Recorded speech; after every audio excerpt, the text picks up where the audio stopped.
ನೋಡಿ ಫ್ರೆಂಡ್ಸ್, ಇವನ್ಗೆ ಈ ತರ ತಟ್ಟೆಲೆ ಅನ್ನ ತಿನ್ಸ್ಬೇಕು. ನಾವು ತಟ್ಟೆಲಿ ಹಾಕಿಟ್ರೆ ತಿನ್ನೋ ಅಂತ ಮಗನೇ ಅಲ್ಲ ಇವನು.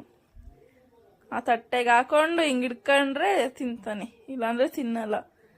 ಅದೇ ನೂಡಲ್ಸು, ಗೋಬಿ, ಫ್ರೈಡ್ ರೈಸ್ ಅಂತ ಹಾಕ್ಬಿಟ್ಟು ಸುಮ್ನೆ ಇಟ್ಬಿಡಿ ತಿಂತಾನೆ ಚೆನ್ನಾಗಿ ಅವನೇ ಹೋಗ್ಬಿಟ್ಟು. ಅನ್ನ ಮಾತ್ರ ಗಂಟ್ಲಲ್ಲಿ ಇಳಿಯಲ್ಲ.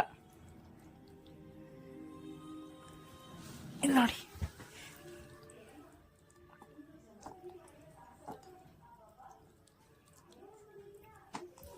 ನಮ್ಮ ಯಜಮಾನ್ರು ಇವಾಗ ಬಂದ್ಬಿಟ್ಟು ಕೂತಿದ್ರು. ಹೋಗಿ ಅವ್ರ ತಟ್ಟೆಗೆ ಹೋಗಿ ತಿಂತವನೆ. ಗೊಂಡೋ